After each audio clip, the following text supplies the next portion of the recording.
Em nome do Pai que me criou, em nome do Filho que me resgatou, em nome do Espírito Santo que me santificou. Divina vontade, reina na minha vontade. Ó minha mãe, eu te amo, tu me amas. Dai-me um gole da vontade divina para a minha alma. Me abençoa, Mãe, para que todas as minhas ações sejam feitas diante de vossos olhos maternais. Minha mãe, fecha a vontade divina em minha alma para que ela possa formar o primeiro lugar, seu trono e sua morada. Suprema Majestade, eu venho em sua divina vontade diante do primeiro ao último homem que existirá na terra, para dar a ti as homenagens que tem de direito, as adorações, as reparações, os louvores, o amor que cada criatura lhe deve. Vem, Senhor, na tua divina vontade, dou-te a minha vontade humana por meio do Imaculado Coração de Maria, que possui todos os dons e os frutos da divina vontade. Vem, divina vontade, nesta ação que estou a fazer e em todas que eu farei durante este dia. Amém. Então, continuidade, no livro Fim dos Tempos, da Maria Valtorta, no capítulo 27. Continuando a leitura. Um vazio na floresta mística, 19 de agosto de 1943. Jesus ainda diz: o mundo está perecendo porque não guardou a minha palavra, porque a negligenciou e zombou dela. Nenhum poder humano será útil para impedir a corrida do mundo para o abismo, porque o mundo e seus poderes carecem daquilo que salva, minha lei. Um vazio foi feito na floresta mística que eu tinha cultivado para vocês, para que vocês tivessem uma morada na sombra do meu amor preventivo. Previdente. Nossa, nada a ver com o que eu falei. Então, vou ler de volta porque eu li errado. Um vazio foi feito na floresta mística que eu tinha cultivado para vocês, para que vocês tivessem uma morada na sombra do meu amor previdente. Seus pecados o fizeram, e neste vazio a serpente perpétua assumiu como governante, envenenando você com seu hálito e matando você com sua mordida e impedindo minha lei de ser um agente do bem dentro de você. Então, assim, o vazio, Então, Jesus, no trecho do livro do céu, a Luísa vê os vazios, quando não se faz ação por amor a Deus. Então, quando tem uma ação que não é por amor a Deus, forma vazios na alma, Então, aqui, porque tô ligando com esse vazio, que é uma falta de amor para com Deus, porque é nesse vazio, nessa falta de amor para com Deus que o demônio age, porque Jesus está falando aqui, seus pecados o fizeram. Então, quando a gente não ama a Deus, é o pecado. E neste vazio, a serpente perpétua assumiu como governante. Então, é nesses vazios, nessas faltas de amor para com Deus, a gente deixa o campo aberto, Então, deixa o campo para a serpente atuar, nesse vazio, Você tem fumaça, veneno, horror e desespero dentro de você e ao seu redor. No entanto, você poderia ter tido luz, paz, esperança, alegria. Você poderia ter tido isso se tivesse seguido minha palavra. Porque consumi todo o horror da vida para mantê-lo longe, e eu fiz isso com aquela atrocidade de agonia que sofri por você. Mas você jogou o meu presente fora e chamou Satanás de seu mestre e rei. E Satanás o ensina e controla, salga e chicoteia para torná-lo digno de seu inferno. Então Jesus fala que seguindo a palavra dele, não poderia estar vivendo esse horror, poderia ter preenchido de outras coisas, Se tivesse preenchido da palavra de Jesus, a palavra de Jesus, ela é luz, paz, esperança, alegria, Então é porque o mundo não ouviu a palavra, Deus está reclamando o quê? Que o mundo não tomou a palavra que ele deixou, né? Agora aqui o 28. Mais sobre o anticristo. 20 de agosto de 1943. Jesus diz: se alguém estudasse bem o que vem acontecendo há algum tempo, e especialmente desde o início deste século, que antecede o ano de 2000, então vamos lá, se alguém estudasse bem o que vem acontecendo há algum tempo, e especialmente desde o início deste século, que antecede o ano de 2000, deve-se pensar que os 7 selos foram abertos. Meu Deus! Nunca como agora me despertei para voltar em seu meio com minhas palavras, para reunir as tropas de meus eleitos, para partir com eles e com meus anjos, para dar batalha às forças ocultas que trabalham para descobrir para a humanidade as portas do abismo. Presta atenção, hein? Olha só. Guerra, fome, pragas, instrumentos de homicídio militar. Pior do que as feras ferozes mencionadas por meu favorito, terremotos, sinais no céu, erupções de profundezas do solo, e chamados milagrosos para os caminhos místicos de pequenas almas movidas pelo amor, perseguições contra meus seguidores, altivez das almas e vileza dos corpos. Nenhum dos sinais está faltando para que o tempo de minha ira e de minha justiça possa parecer próximo para vocês. No horror que está passando, você grita: chegou a hora. Não pode ficar mais terrível. A gente sempre fala isso, né? Tem hora que eu paro e falo mesmo, Jesus ainda pode ficar pior, né? Mas o pior que eu tô falando não é das guerras, não. Essas guerras físicas, sabe? Igual tá aumentando. O que eu sempre falo com Jesus é o homem, o pecado, sabe? Como as pessoas estão pecando assim livremente, coisas horrorosas. É só coisa horrorosa, né? E é nisso que eu pergunto, será que pode ficar pior? Será que o homem pode ficar pior? Eu não tô nem falando de guerra com arma, não. Eu falo do interior do homem. É o que eu mais vejo. Eu falo, meu Deus, será que o homem pode ainda ficar pior de pecado, né? Então é isso assim. Em voz alta você clama no fim para libertá-lo. Os culpados clamam, zombando e amaldiçoando como sempre. Os bons clamam, incapazes de ver mais o mal triunfar sobre o bem.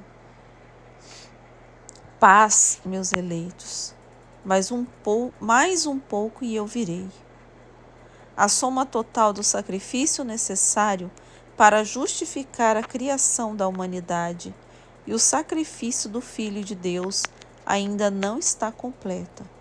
Então vou ler de novo. Por que a gente lê de novo? Para gravar o que Jesus está falando, porque é sério, são palavras de Jesus e às vezes a gente não entende ainda, né? Mas aí amanhã tem uns acontecimentos, Jesus vai explicando para a gente, né? Então aqui a leitura é para a gente ler mesmo, tentar gravar, prestar atenção no que Jesus está falando e depois a gente deixa Jesus explicando, né? Com o dia a dia para a gente. Então olha aqui, paz, meus eleitos, mais um pouco e eu virei. A soma total do sacrifício necessário para justificar a criação da humanidade e o sacrifício do Filho de Deus ainda não está completo. Olha que a soma total, né? O desdobramento das minhas tropas ainda não terminou. E os anjos do sinal ainda não colocaram o selo glorioso em todas as testas daqueles que merecem ser selecionados para a glória. É isso que passou na minha cabeça, né? Esse tempo que Jesus está falando, é o tempo dele marcar os eleitos. Foi exatamente o que eu pensei, né? Então, tem o tempo, Deus tem o tempo dos eleitos, e ele sabe, né? O tempo para poder reunir, né? Então, Deus sabe, né? Qual o tempo que vai vindo nessas almas, né? E Deus espera as almas o máximo que vai conseguir, né? Salvar, santificar, né? Então, tem tempo de Deus, né? Deus que sabe todas as coisas. Porque a gente vai olhando, é isso mesmo, cada dia tá pior, cada dia a gente vai ficando, né, mais amargurado com as coisas do mundo, né? Com o interior do homem, na verdade. Né? Então a gente vê a corrupção, é igual Jesus falou, parece, né? Até parece mesmo que o mal tá triunfando sobre o bem, né? Mas a gente sabe que o bem vai triunfar. Mas assim, o tempo que a gente vê, né, que a gente vive, a sensação é essa, né? Que o mal está triunfando. Realmente, assim. Então Jesus está falando, não, calma, que tem o tempo, estamos marcando, tem os eleitos, né? Então espera, tem meus filhos que estão vindo, né? Espera os irmãos chegarem, né? Espero que eu estou recolhendo os irmãos, então tem o tempo, né? Tem os que vão se arrepender e vão voltar para Deus, e tem, né? Tem Deus que sabe tudo certinho. A desgraça da terra é tal que sua fumaça, pouco diferente daquela que surge da morada de Satanás.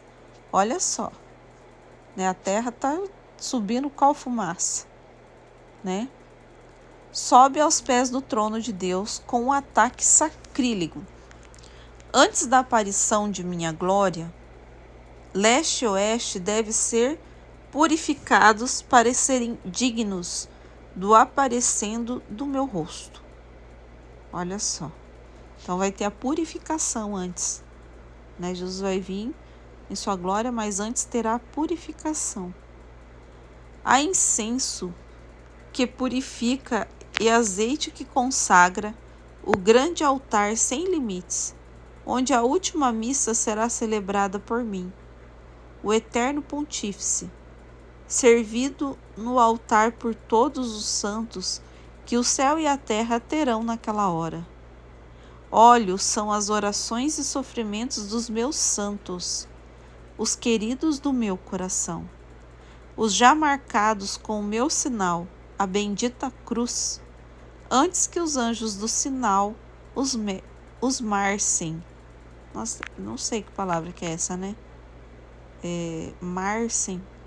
Vai ser difícil agora eu olhar aqui no Google para ver, né? Às vezes eu gosto de ir vendo as palavrinhas, mas se for eu vou acabar saindo daqui da tela. É na terra que o sinal está gravado e é a tua vontade que o grava. Olha só. O que Jesus está falando aqui? Vamos lá. Então, peraí. É na terra que o sinal está gravado e é a tua vontade que o grava. Então os anjos o enchem de ouro branco e incandescente que não pode ser removido e que faz brilhar as tuas testas como o sol do meu paraíso. Nossa, dá a impressão que Jesus está falando, é a tua vontade que grava o sinal de Deus, né? Que grava o sinal. Mas é a vontade decidida, né? É a vontade para o bem, é a vontade. Só se foi isso, né? Porque, é na terra que o sinal está gravado. E é a tua vontade que o grava. Né? Dá para entender, talvez, isso, né? Que é pela vontade. A divina vontade, né? A vontade, a gente chama ela, né? Chama essa vontade de Deus, né? É a vontade do bem, né? Grande é o horror de hoje, meus amados, mas quão terrivelmente, muito mais ainda deve aumentar para ser o horror do fim dos tempos. Se realmente parece que o abismo foi misturado ao pão, vinho e sono das pessoas. Muito terrivelmente, muito mais ainda, o abismo deve gotejar em suas águas, em suas mesas, em suas pobres camas, antes que você alcance a amargura total que irá ser companheira dos últimos dias desta raça criada pelo amor, salva pelo amor e que prostituiu-se com o ódio. Caim vagou por toda a terra, por ter matado um sangue inocente, embora infectado com o pecado original. Ele não encontrou ninguém que pudesse tirá-lo do tormento da lembrança, porque o sinal de Deus estava sobre ele para a sua punição. Ele procriou na amargura, e na amargura viveu e viu outros viverem, e na amargura morreu. O que então não deveria sofrer a raça humana por ter matado de fato e matado no desejo o sangue absolutamente inocente que o salvou? Consequentemente, você deve pensar que esses são sinais de alerta, mas ainda não é a hora. Eles estão aqui, os precursores daquele que, como eu disse, pode chamar a si mesmo negação. Mal feito carne, horror, sacrilégio, filho de Satanás, vingança, destruição. E eu poderia continuar dando-lhe nomes claros e terrivelmente informativos, mas ele ainda não está aqui. Vamos lá. Ele será alguém muito alto. Nossa, prestar atenção, né? Então, vamos lá.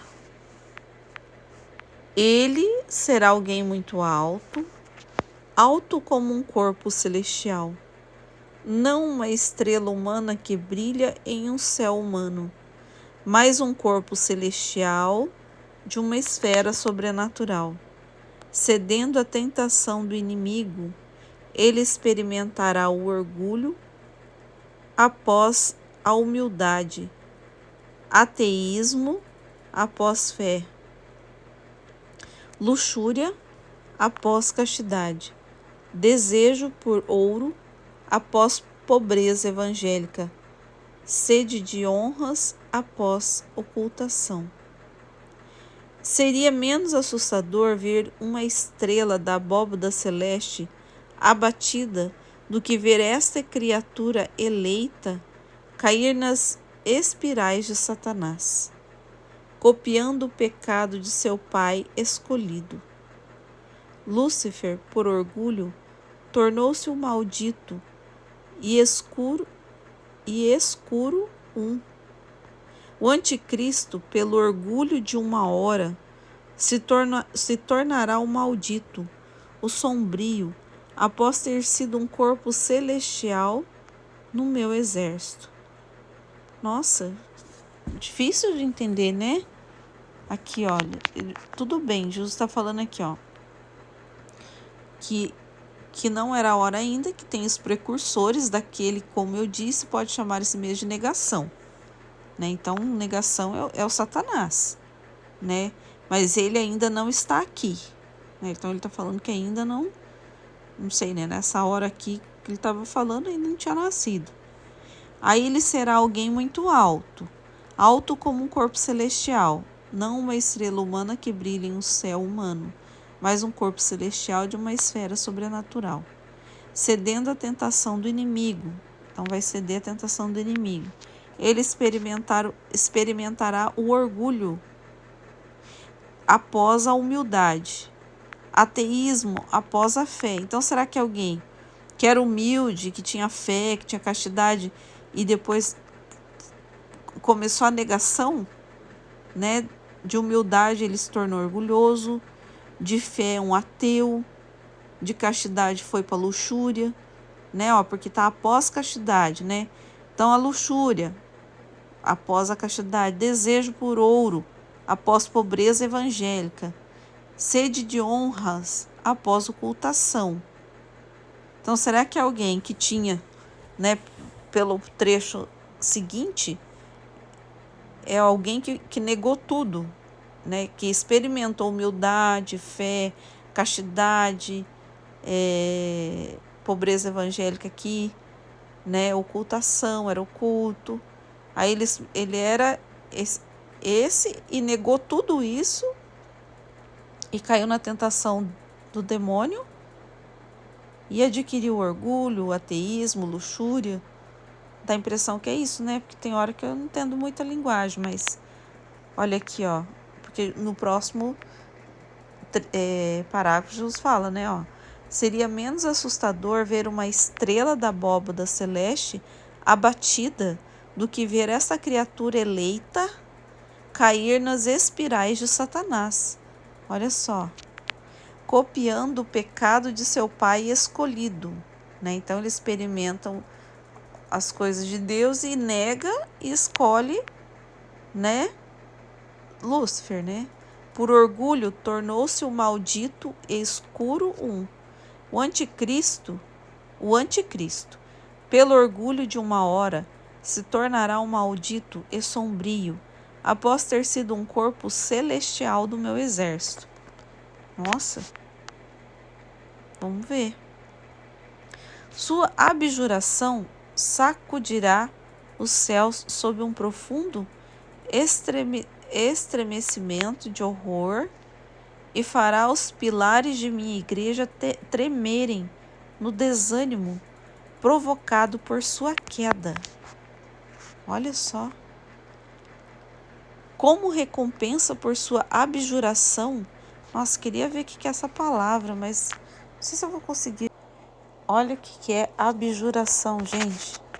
Abjuração é um verbo transitivo e intransitivo, que significa renunciar publicamente a uma religião, opiniões, sentimentos ou doutrinas que se considera falsas. É alguém que vai negar publicamente. Oh, meu Deus do céu. Então Jesus está falando que é alguém que é eleito, né? Que está à frente, vamos pensar assim, está à frente da religião, está à frente. Tem que estar lá no alto, né? Vamos pensar assim, né? E vai negar tudo, vai negar a fé mesmo. Sua abjuração sacudirá o céu sob um profundo estremecimento de horror e fará os pilares de minha igreja tremerem no desânimo provocado por sua queda.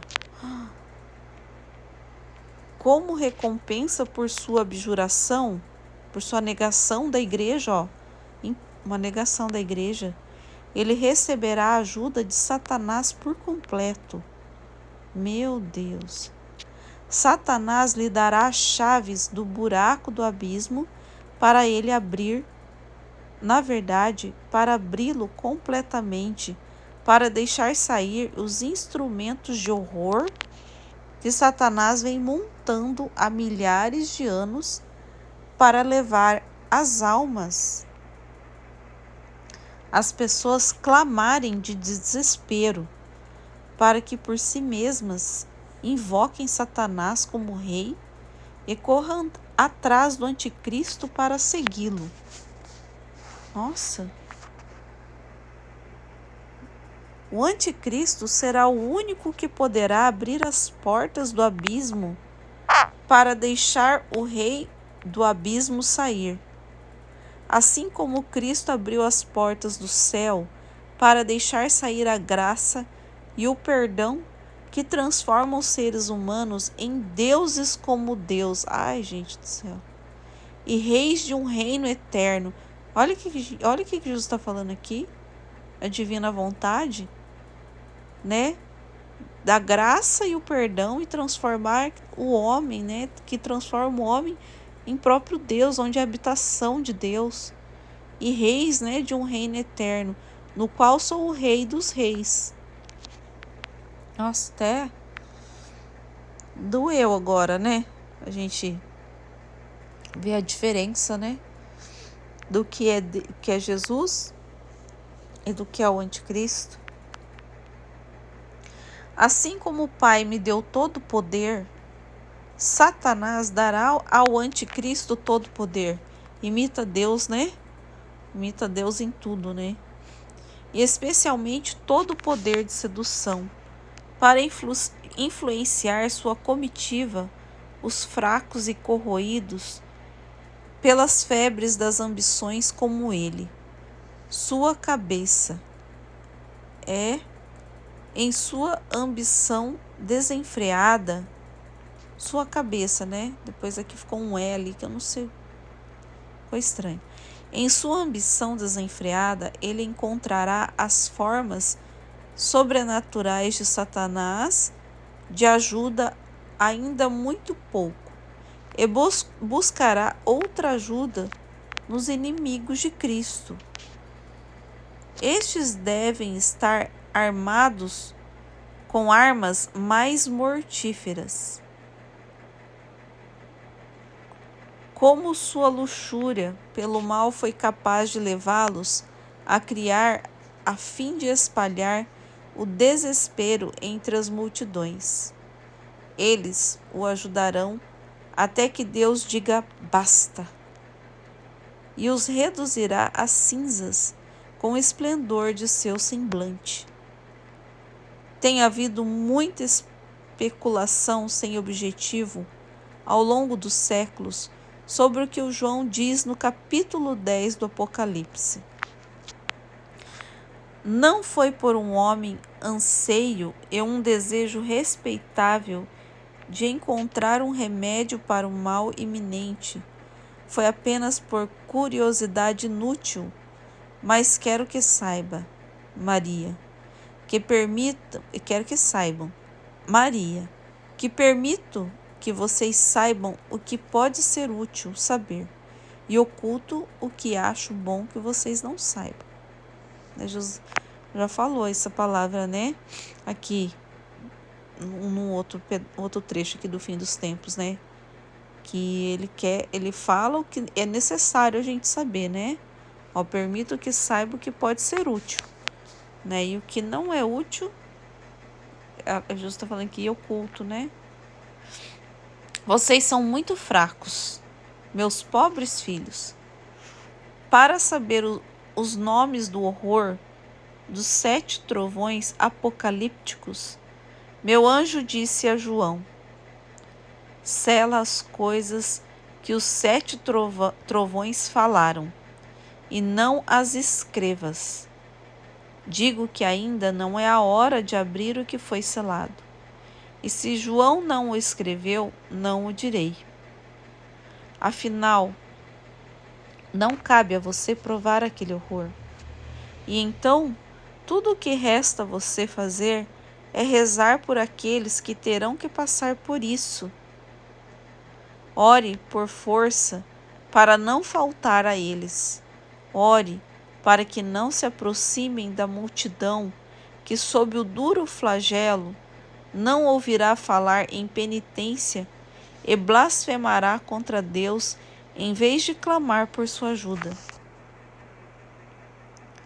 Muitos deles já estão na terra, e seus descendentes serão 7 vezes, 7 mais demoníacos do que eles.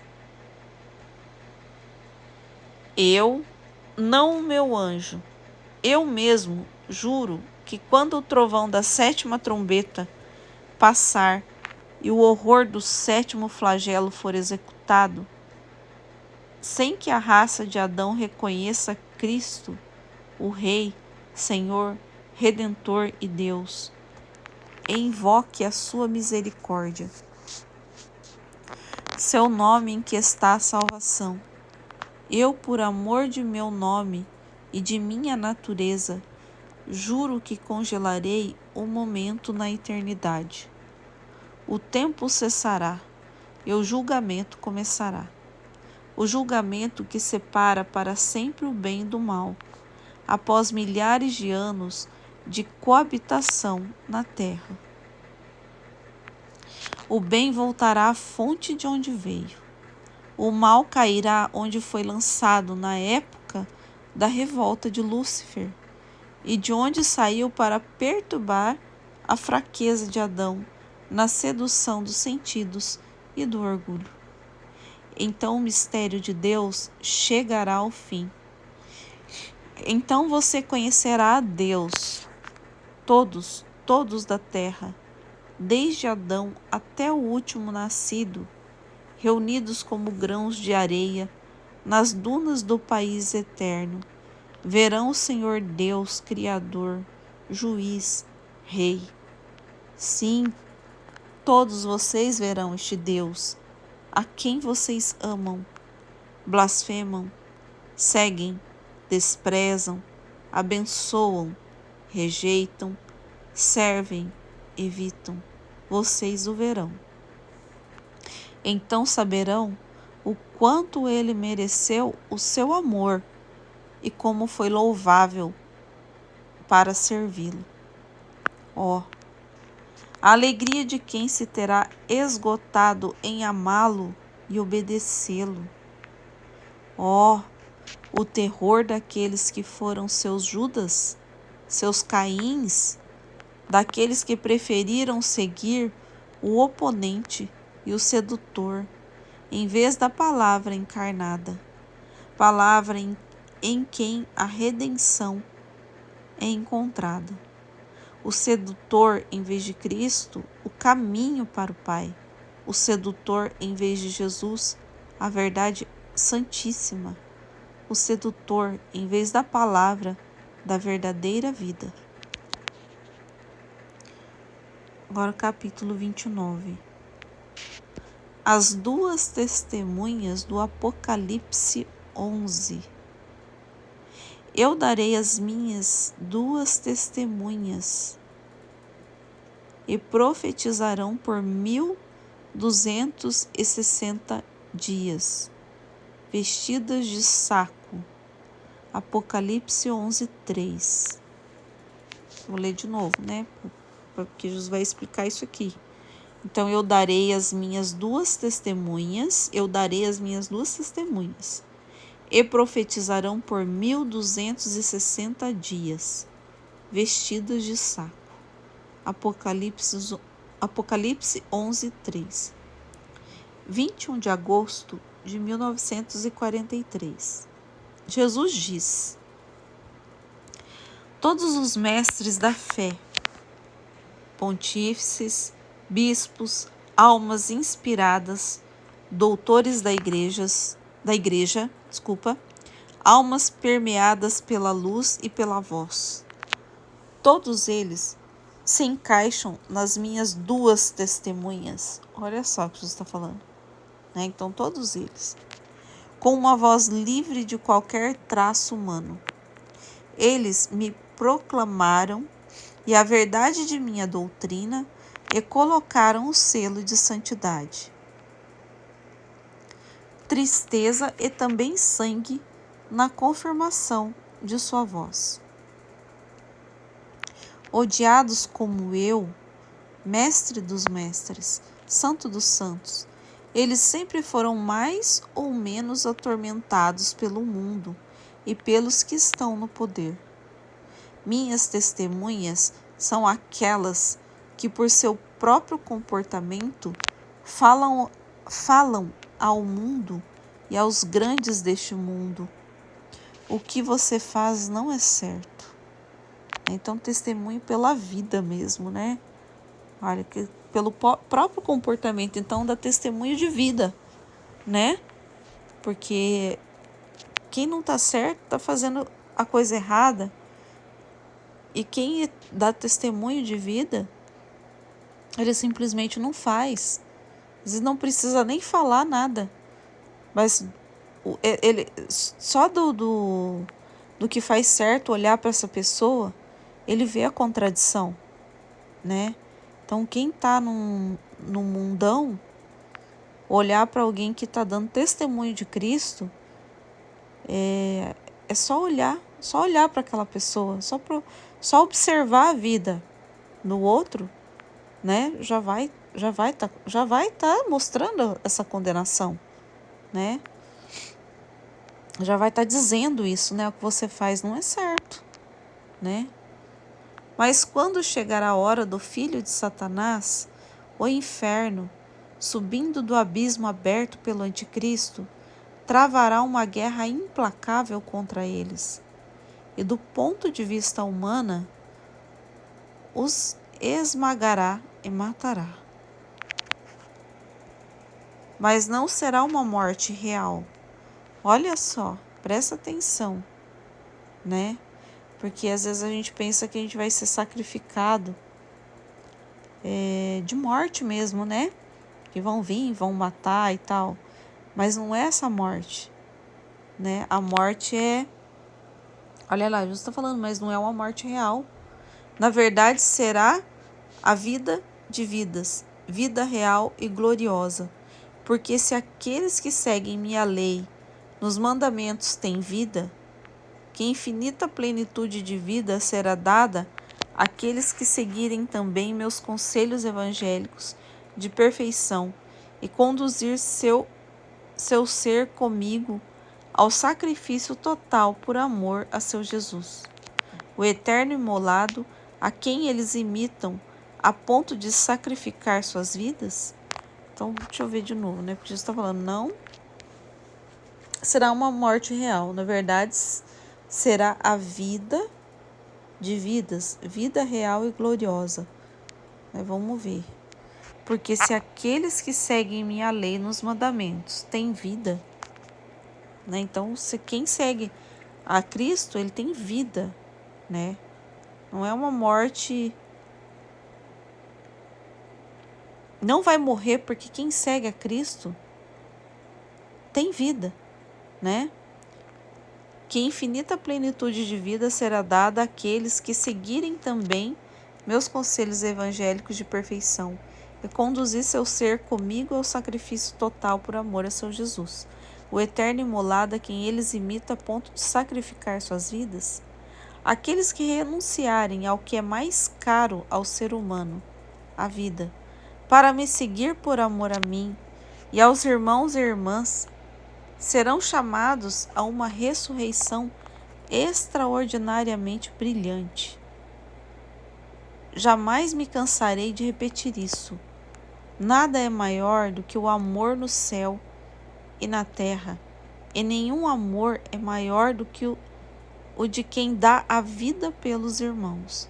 Então, na verdade, vai ser uma renúncia, né? Então a gente renuncia.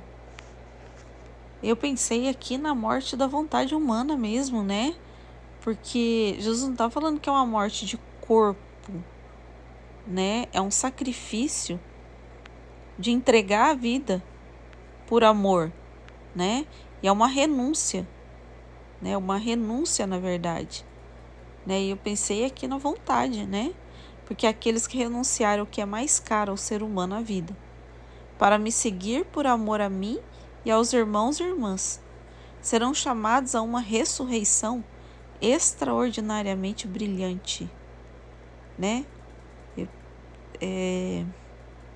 Eu pensei na divina vontade aqui, né? A morte do eu, né? Morrer para viver em Cristo, né? Para a vida. Morrer, né? Porque Jesus está falando ali, né? Não é uma morte real, né? Então não é essa morte do corpo aqui, que alguém vem e mata, né? Por isso que eu tô pensando nisso, né? E nenhum amor é maior do que de quem dá a vida pelos irmãos. Então dá a vida por amor a Deus e para os irmãos, né? Então ele se sacrifica, né? Então é um sacrifício.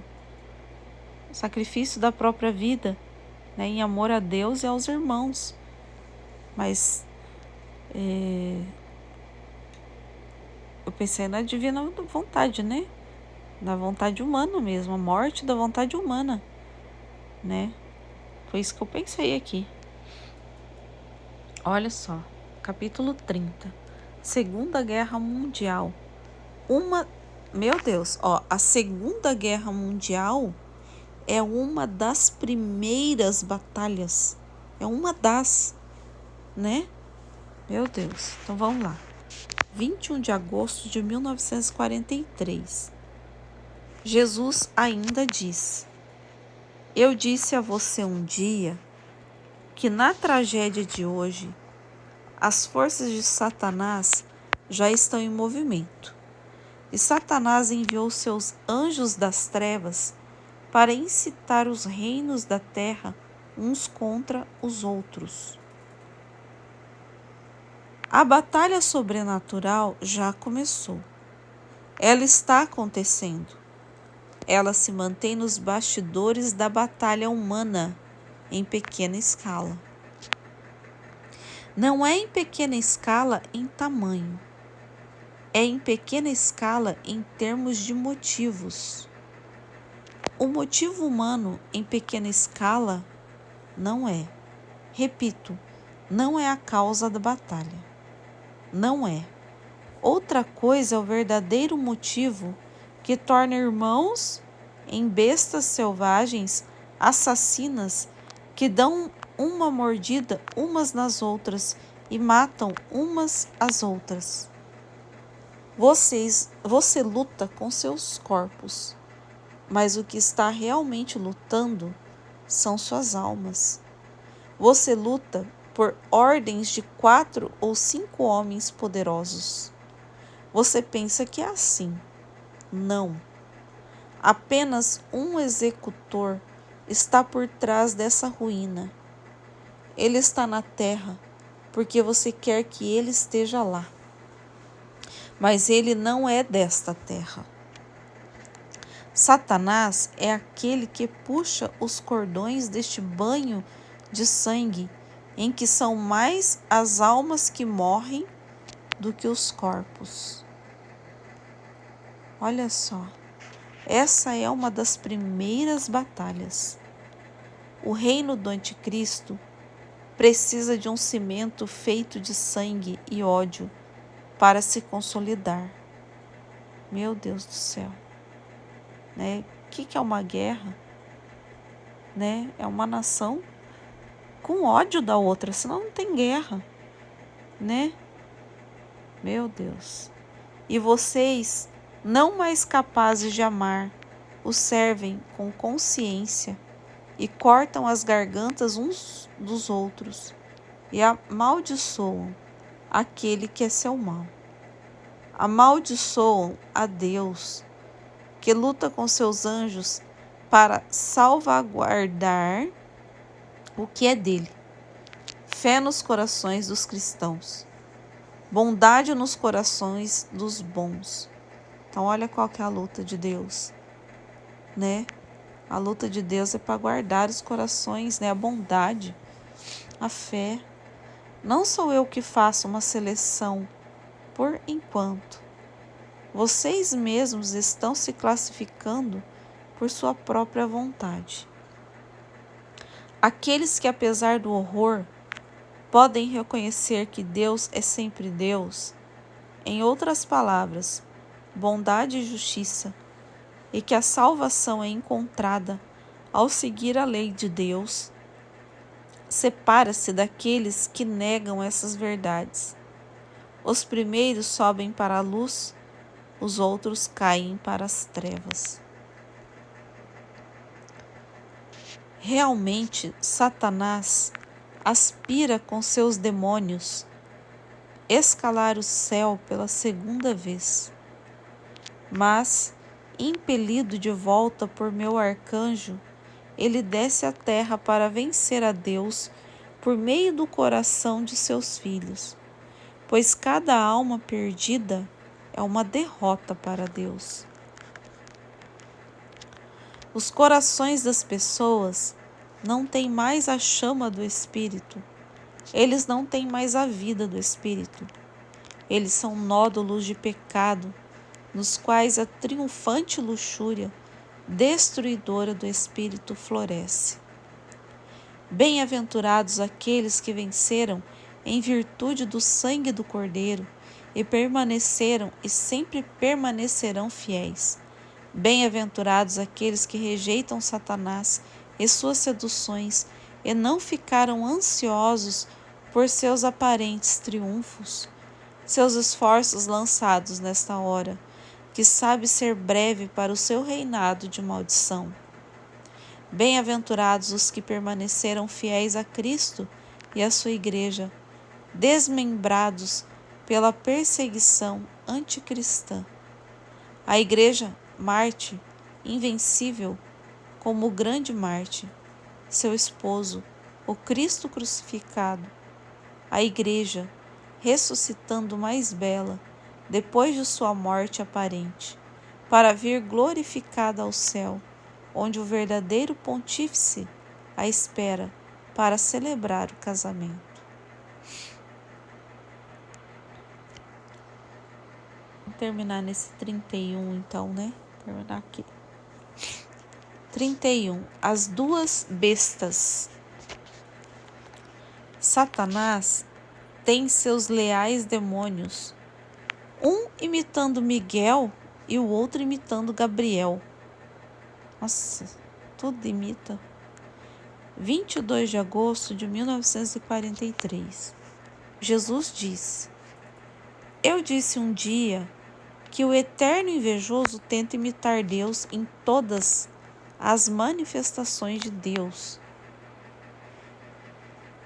Deus tem seus arcanjos fiéis, Satanás tem os seus.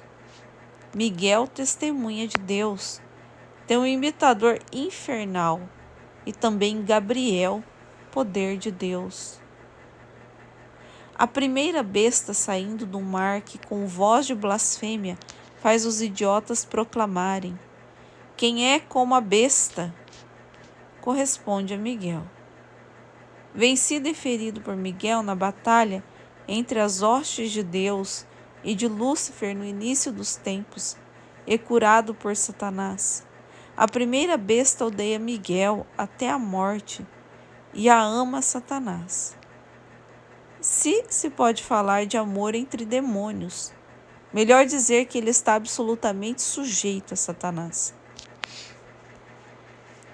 Forte ministro de seu rei amaldiçoado, ele usa sua inteligência para prejudicar a raça humana, a criação de arrancarem de si mesmas meu sinal, que enche de horror os espíritos das trevas. Uma vez que meu sinal foi tirado pelo pecado que tira a graça, o crisma luminoso de seu ser. Pelo pecado que tira a graça, o crisma luminoso de seu ser. A besta pode se aproximar das pessoas para levá-las a adorá-la como se fosse um Deus e servi-la em crime. Então, o sinal é tirado pelo pecado, né? O pecado que tira a graça. Se as pessoas refletissem a que sujeição se entregam quando esposam o pecado, não pecaria. Olha só, então o que o pecado as expõe, né? Olha, refletisse o que sujeição se entregam quando, né, se dão ao pecado, né? Não pecaria. Mas as pessoas não pensam. Elas olham para o momento fugaz e sua alegria, né? Pensa só no momento. E pior do que Esaú, trocam sua geração divina por um prato de lentilhas. Meu Deus do céu. Não obstante, Satanás não se vale apenas deste violento sedutor da humanidade. Por mais que as pessoas pequenas reflitam, geralmente ainda há muitos que não por amor, mas por medo do castigo, não querem pecar mortalmente. E então, eis o outro inimigo satânico. Meu Deus, vamos prestar atenção. Né? Não obstante, Satanás não se vale apenas deste violento sedutor. Né? Por mais que as pessoas pequenas reflitam, geralmente ainda há muitos que não por amor, mas por medo do castigo, não querem pecar mortalmente. Então, aqueles que não querem pecar por medo. de pecar. Então Satanás usa o outro, a segunda besta, né? Por baixo da roupa de cordeiro, ele tem o espírito de um dragão. Ele é a segunda manifestação de Satanás e corresponde a Gabriel, porque anuncia a besta e é o seu maior poder. É aquele que desmonta sem ser notado e persuade com falsa doçura que é justo seguir os passos da besta. É desnecessário falar do poder político e do mundo. De qualquer maneira, você pode atribuir o nome de poder humano à primeira e ciência humana à segunda. Pera lá. Vamos lá. Enquanto o poder humano por si só produz rebeldes, quando a ciência é meramente humana, ele corrompe sem produzir rebelião e arrasta para a perdição um número incontável de seguidores. Quantos se perdem por orgulho intelectual que os faz desprezar a fé, e quantos matam suas almas com o orgulho que separa de Deus. Pois embora eu colha no último dia a colheita do mundo, já um ceifeiro está entre vocês. É este espírito do mal que te ceifa e não te transforma em espigas de grãos eternos, mas em feno para as moradas de Satanás. Uma ciência é necessária. Repetirei 1000 vezes: conhecer a Deus e servi-lo. Conhecê-lo em todas as coisas, vê-lo no que acontece e poder distingui-lo do adversário. Então, para não cair na perdição, em vez disso, você se preocupa em aumentar seu conhecimento humano, em detrimento do conhecimento sobre humano. Então, ao invés de conhecer a Deus, vai conhecer as coisas do mundo. Então, aqui o segundo demônio é na ciência humana. O primeiro no poder humano. Nossa Senhora. Não condeno a ciência. Na verdade, me agrada que a humanidade sondasse com sabedoria os conhecimentos que vem acumulando, para poder cada vez mais me compreender e admirar em minhas obras. Então, a ciência deveria,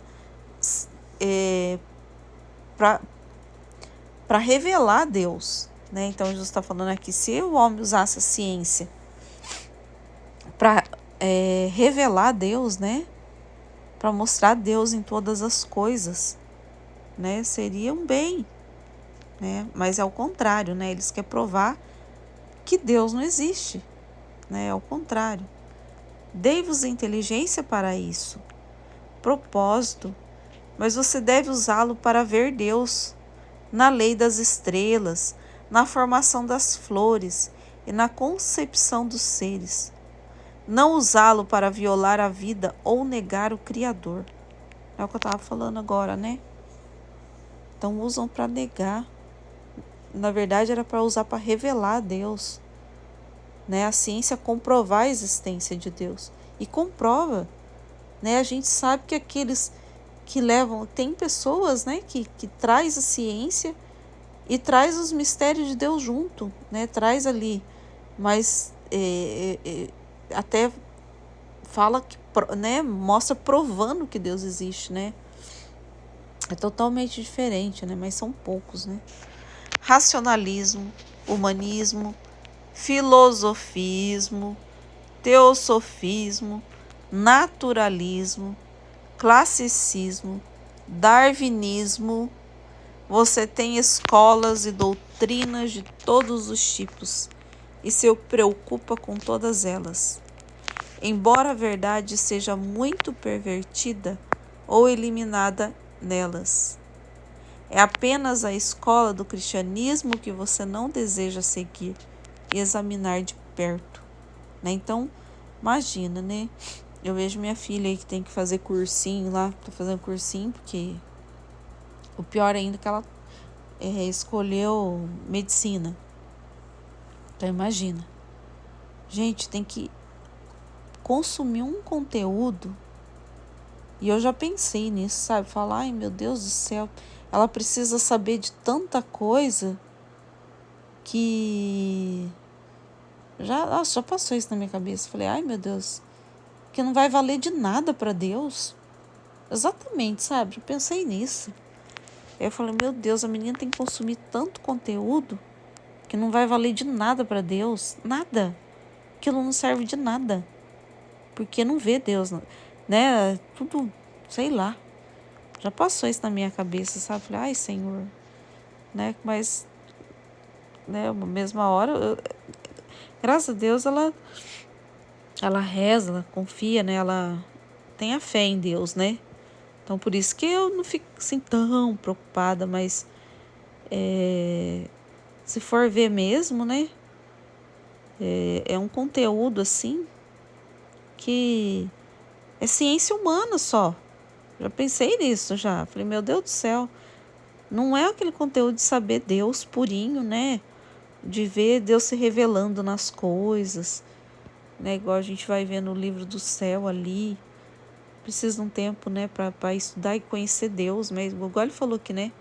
O que a gente devia estar conhecendo a Deus, servindo a Deus, é isso que importa, né? E para fazer isso, a gente não é esses livros que a gente usa. Não é as ciências humanas que a gente escuta, que a gente, né, escuta aqui, ó, lei de Darwin, essas coisas aqui, ó, naturalismo, essas coisas aqui a gente não pode até saber por cima, né? A gente às vezes fica sabendo ali por cima só para entender as coisas contrárias de Deus, né? Porque Deus ele tem a dor, né? Na divina vontade, por exemplo, a gente sabe de algumas coisas para a gente entender a dor de Deus, né? Não para entender a ciência humana, para a gente entender que Deus está reclamando das mentes que estão estudando essas coisas aqui e não busca Ele. Daí a gente vai lá saber o que elas estão vendo, né? E não a gente não se aprofunda, né? Mas a gente vai olhar por causa de Deus, né? Essa resistência natural, afinal, se você examinasse sua cultura religiosa de perto, você teria que seguir a lei e você não quer, ou confessar abertamente que quer pisar na lei e novamente você não quer.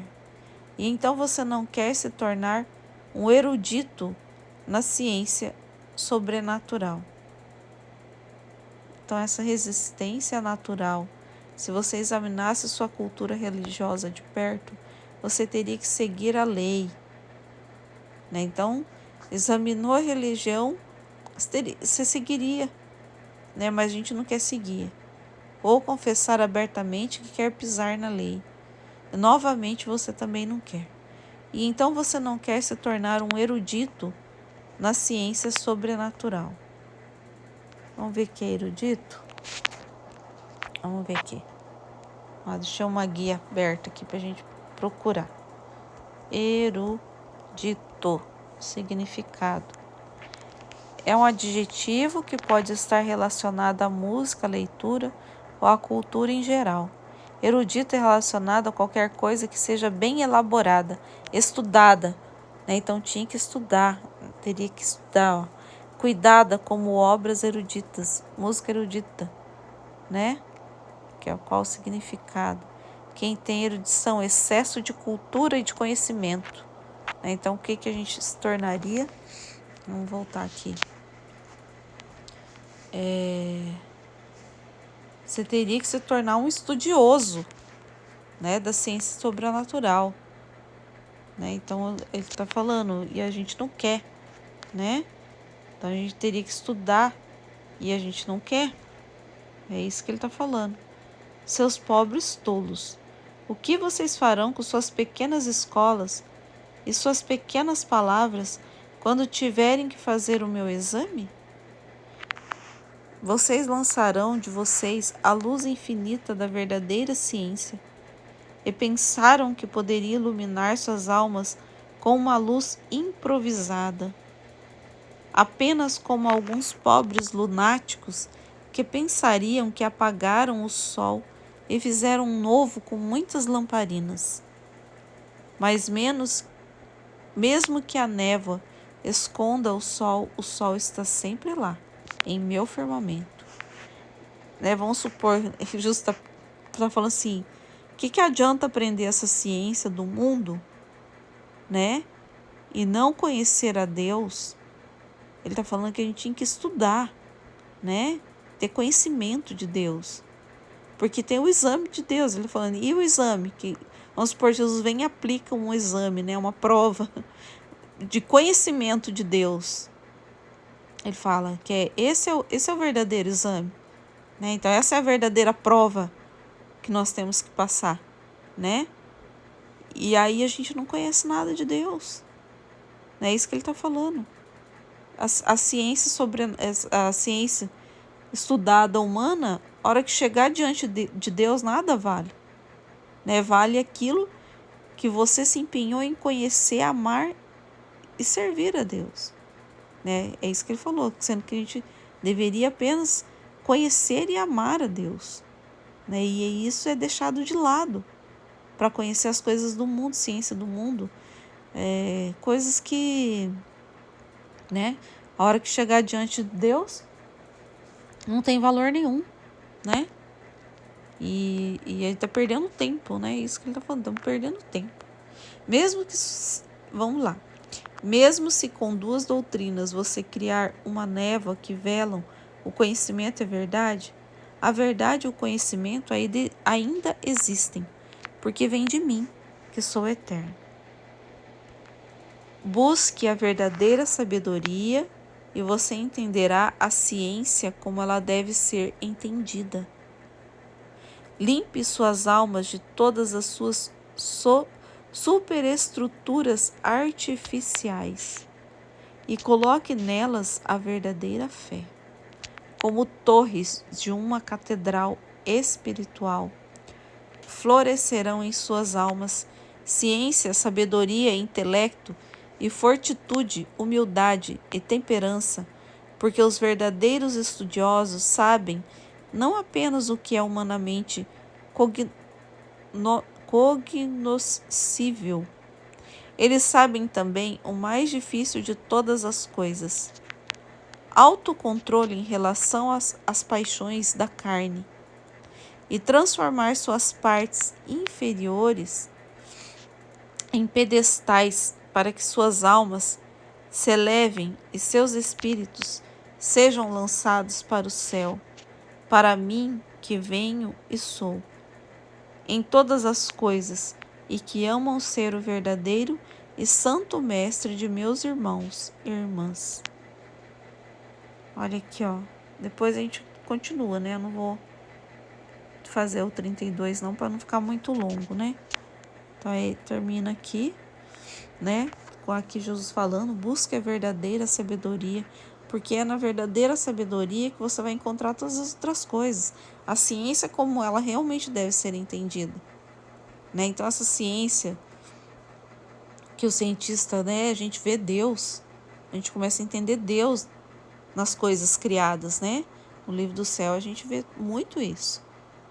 Jesus vem falar da criação, mas a gente vê Deus na criação.